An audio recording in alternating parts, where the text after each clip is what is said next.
योग्य है, जिसके पास बहुत सा धन है लेकिन वह कृपण है, कंजूस है, अतिथियों का सम्मान नहीं करता, ब्राह्मणों को भोजन नहीं कराता, भगवान शिव की पूजा नहीं करता, ऐसा जो व्यक्ति है वह सदैव सोचने की योग्य है।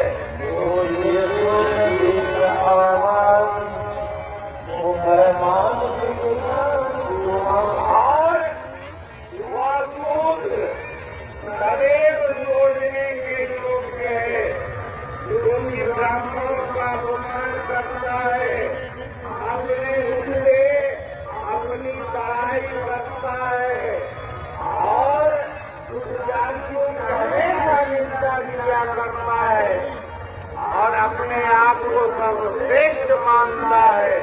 ऐसा जो शूद्र है वह सदैव सोचने के योग्य है।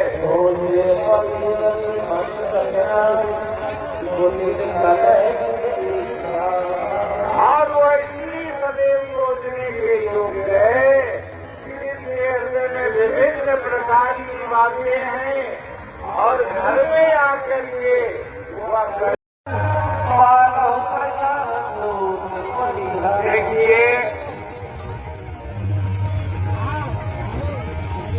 तने और ये जाति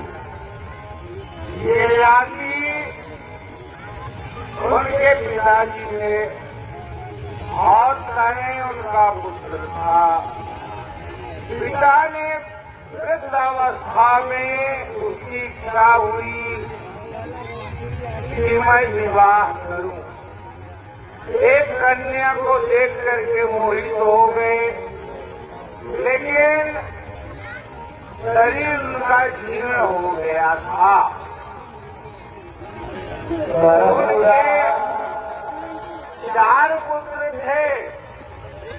अपने अपने पुत्रों से, बड़े पुत्र से और उससे छोटा था उससे और उससे छोटा था उससे जा करके ययाति ने निवेदन किया कि बेटा तुम अपनी जवानी हमें दे दो ताकि मेरी इच्छा है कि मैं विवाह करूं।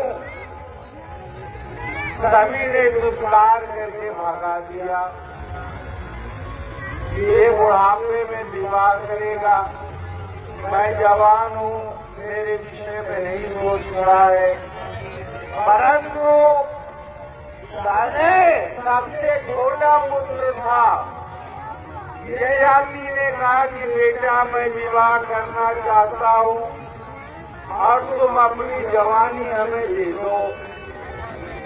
उसका सबसे लघु पुत्र, छोटा पुत्र जो तने था, कहा ठीक है पिताजी, आपकी आज्ञा पर सब कुछ न्यौछावर है, आप मेरी जवानी ले लीजिए।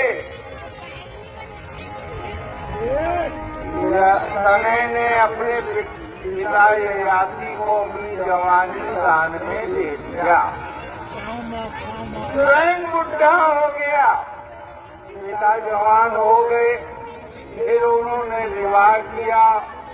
भोग विलास करने के बाद उस समय के बाद उनको पश्चाताप हुआ कि मैंने ये क्या किया, मैंने अपने पुत्र की जीवन खराब कर दिया, उसकी जवानी में दान में ले लिया और उसको बुढ़ा बना दिया।